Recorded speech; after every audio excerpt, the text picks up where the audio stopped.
ඔන්න ඉතින් අද මං ඔයාලට අරගෙන ආවා රසම රස චිකන් කොත්තුවක් ගෙදරදිම ලාබෙට පහසුවෙන් ඉක්මනින් හදාගන්නේ කොහොමද කියලා.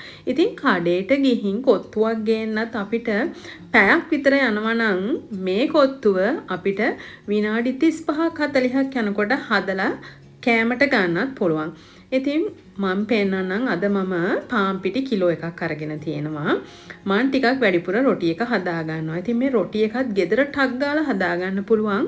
පාන් පිටි කිලෝ එකට මම මේ වගේ මේස හැඳි 1 එකතු කර ගන්නවා ලුණු, සීනි මේස හැඳි 2ක් එකතු කර ගන්නවා. එකතු කරලා මේකට මම තෙල් ටිකක් එකතු කර ගන්නවා. තෙල් ටිකක් එකතු කරලා වතුර එකතු කර කර අපිට මේ ඩෝ එක හදාගන්න තියෙන්නේ. ඉතින් මේ ඩෝ එක හදාගන්න හරි ලේසි. සාමාන්‍යයෙන් කඩවල් වල හදාති නම් මේකට වැඩිපුරම තෙල් එකතු කරන්නේ. ඒ වුණාට අපි ගෙදර හදාගන්නකොට එච්චරට තෙල් එකතු කරගන්න ඕනේ. ඉතින් අපි මේක වතුරෙන් අනාගන්නේ. මම හදාගන්නේ මේ විදිහට හදලා බලන්න. කොත්තුවත් රසට හදාගන්න පුළුවන් මේ රොටි එකත් රසටම හදාගන්න පුළුවන්. ඉතින් හොඳට වතුර එකතු කරලා මෙන්න මේ විදිහට ඩෝ එක අනාගත්තට පස්සේ අපිට පුළුවන් ආපහු තෙල් ටිකක් එකතු කරන්න. එකතු කරලා විනාඩි 2ක් 3ක් විතර අපිට පුළුවන් මේ ඩෝ එක ටිකක් අනාගන්න. ඊට පස්සේ කැමති නම් මේක බෝලවලට කඩලා අපිට තියලා තියන්න පුළුවන්. එහෙම නැත්තම් මේ ඩෝ එකම අපිට පුළුවන් විනාඩි 15ක් විතර මේක වහලා පැත්තකින් තියන්න. ඉතින් මම ඔයාලට බෝලයක් කඩා ගන්න විදිහ පෙන්නන්නම්. ඉතින් මෙන්න මේ විදිහට බෝල කඩන්න පුළුවන්. ඉතින් එච්චර කරදර වෙන්න ඕනේ නැහැ. මේක උඩින් තෙල් ටිකක් තව දාලා අපිට පුළුවන් මේක වහලා පැත්තකට කරලා තියන්න විනාඩි 15ක් විතර. මොකද ඒ විනාඩි 15 ඇතුළත අපිට පුළුවන් මේකට අවශ්‍ය එළවලු ඒ වගේම අවශ්‍ය අනිත් දේවල් සූදානම් කරගන්න. ඉතින් හදන්නේ කොහොමද පිරිසිදුවට තියනවද කියලා නොදැන කඩවල් වලින් මේ රොටි කන්න පුරුදු වෙන්න එපා. විශේෂයෙන් කොත්තු රොටි වගේ දේවල් ගෙදරම හදාගන්න එක හරි පහසුයි. මේ විනාඩි 15කට 20කට විතර පස්සේ මම මේ ඩෝ එකෙන් පිටි බෝලයක් කඩලා අරගෙන මෙන්න මේ විදිහට තුනී කරගන්නවා. ඉතින් මේක තුනී කරන්න පැන්ට්‍රි টොප් එක උඩ දාගෙන දඟලන්න ඕනේ, මහන්සි වෙන්න ඕනේ. පිඟානක් අරගෙන අපිට පුළුවන් මේ විදිහට හරි සිම්පල්ව මේක තුනී කරගන්න. ඉතින් ඊට පස්සේ තියෙන්නේ මේක හොඳට එකක් තියෙනවා. ඔයාලා හොඳට මතක තියාගන්න ගොඩක් තුනීවට මේ රොටිය හදාගන්න. ගොරෝසුවට හදාගන්න එපා. ඉතින් රස කොත්තුවක් හදාගන්න නම් මේ රොටි එකත් ගොඩක් තුනිවට තියෙන්න ඕනේ. මම ලීක්ස් කපලා අරගෙන තියෙනවා. ඒ වගේම චිකන් කරි එකක් හදලා තියෙනවා. මේකට මේ චිකන් කරි එක කොත්තුවට හදද්දී ග්‍රේවි එක ටිකක් වැඩිපුර තියලා හදාගන්න. ඉතින් මාළු මිරිස්, කැරට්, ඒ වගේම රම්පේ කරපිංචා, ලූණු, තක්කලි අරන් තියෙනවා. අමු මිරිස් එකතු කරන්න පුළුවන්. ඒ වගේම නයි මිරිස් එකතු කරන්න පුළුවන්. ඉතින් නයි මිරිස් එකතු කළොත් රස තවත් වැඩි. මේ තියෙන්නේ මං හරිය ඉක්මනින් හදාගත්ත රොටි ටික. ඉතින් මේ රොටි එක පිච්චෙන්න ලොකු වෙලාවක් යන්නේ නැහැ. ඒක නිසා අපිට පුළුවන් හරි ඉක්මනට මේ ටික හදාගන්න. අපිට විනාඩි 35ක් 40ක් යද්දී මේ කොත්තුව හදලා කෑමට ගන්නත් පුළුවන්. හරි පහසුයි, හරි ලේසි. ඉතින් මේ විදිහට හදලා මේ රොටි එක හොඳට තුනීවට කපා ගන්න ඕනේ. ඉතින් කොත්තුව රස වෙන තව දෙයක් තමයි මේ රොටි කෑලි ගොඩාක් කුඩාවට තියෙන එක. ඉතින් ලොකුවට තියාගන්න එපා. එහෙම වුණොත් අපි හදන කොත්තුව රස අඩු වෙනවා. ගොඩක්ම පුංචිවට මේක කපා ගන්න. කපලා අපිට පුළුවන් වැඩිපුර තිබුණොත් ඒ කියන්නේ දැන් මම නම් අද චීස් කොත්තුවකට චිකන් කොත්තුවකට දෙකටම එක තමයි මේක හදාගත්තේ. මම ඔයාලට චීස් කොත්තුව හදන විදිහ වෙන වීඩියෝ එකකින් අරගෙන එන්නම්. මේ චිකන් කොත්තුව එක හදන්න මම මේකෙන් භාගයක් විතර අයින් කරගත්තා. ඉතින් ඔයාලා එහෙම කරන්නේ නැහැනම් ඕගොල්ලන්ට පුළුවන් ෆ්‍රීස් කරලා සිප්ලොක් බෑග් එකක දාලා මේක ෆ්‍රීස් කරලා තියාගන්න. අපිට ගොඩාක් කල් මේක ෆ්‍රීස් කරලා තියාගන්න පුළුවන්. නැවත වතාවක් ප්‍රයෝජනයට ගන්න. ඉතින් මේ තියෙන්නේ ගොඩක් කුඩාවට කපාගෙන තියෙනවා. ඔයාලට පේනවා. ඉතින් ඒ වගේම තමයි මේ රොටිත් ගොඩාක් ලොකු ප්‍රමාණයක් තියෙනවා. මොකද මං කොත්තු වර්ග දෙකකට කපලා අරගෙන තියෙන නිසා. ඉතින් අපි දැන් බලමුකෝ කොත්තු එක කොහොමද හදාගන්නේ කියලා. පෑන් එකක් ලිපේ තියලා ටිකක් මේක මිශ්‍ර කරන්න පුළුවන් භාජනයක් ලිපේ තියාගන්න. ඊට පස්සේ ඒකට තෙල් ටිකක් දාගත්තා. ඊට පස්සේ මම ඒකට කැරට් එකතු කරනවා. මම කැරට් එක්කම මේකට මාළු මිරිස්, ඒ වගේම රම්පේ, කරපිංචා මේකට මේ වෙලාවේ එකතු කරනවා. ඉතින් ගෝවා තිබ්බොත් ඔයාලට පුළුවන් ගෝවා එකතු කරන්න. මං අද මේකට ගෝවා එකතු කළේ නැහැ.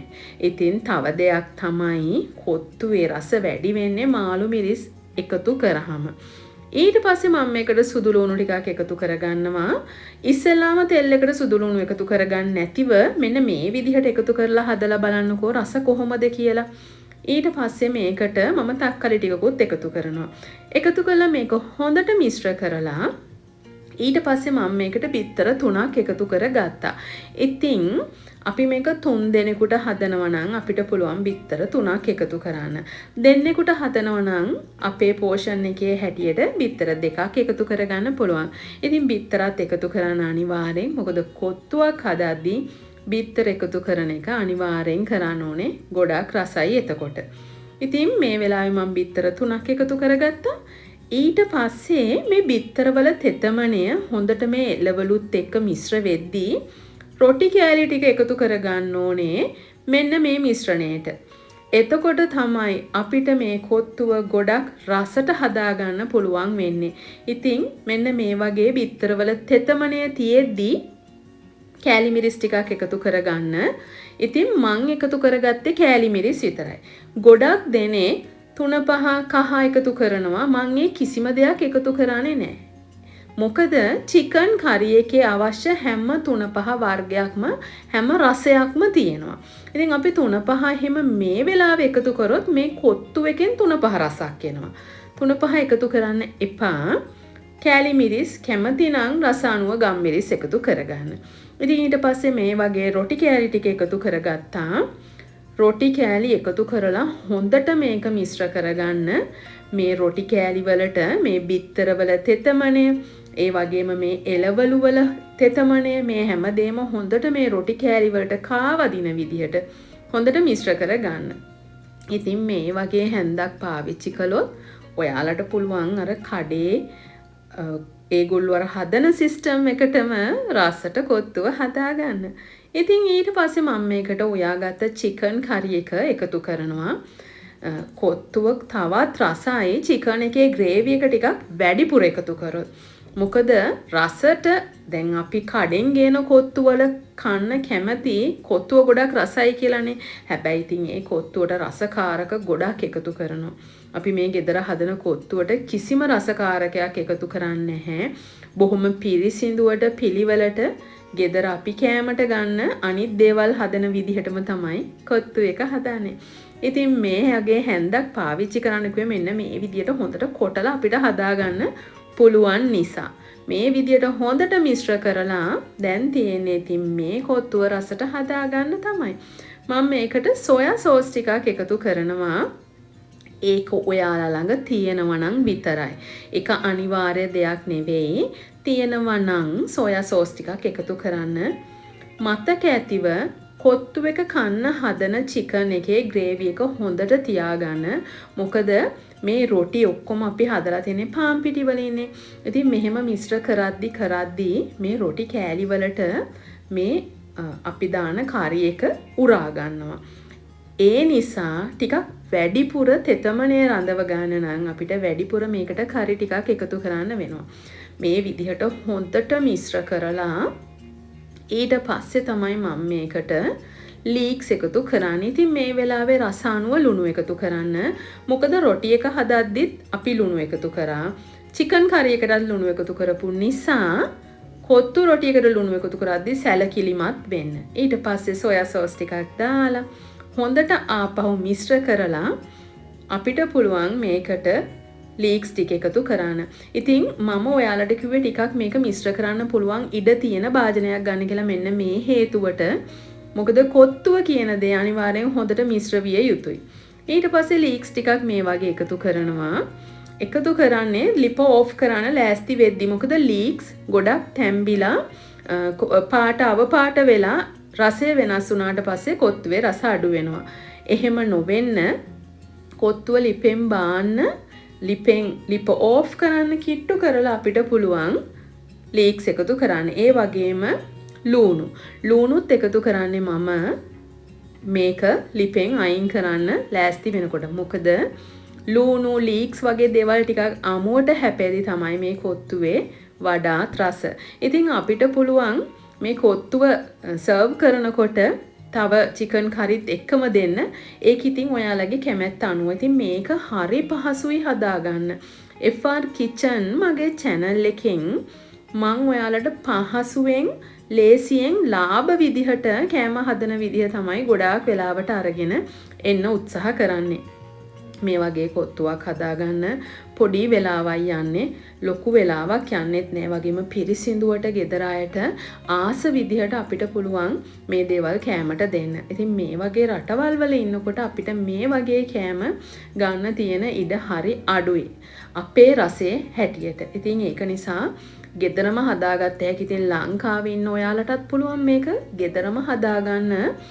කඩෙන් සල්ලි දීලා අරගන්න යන්නේ නැතිව. ඉතින් දැන් කොත්තුව හදලා ඉවරයි. දැන් අපිට තියෙන්නේ උණුවෙම මේක කෑමට ගන්න. ඉතින් කොත්තු වගේ දෙයක් උණුවෙම කද්දෙනේ ගොඩාක් රස.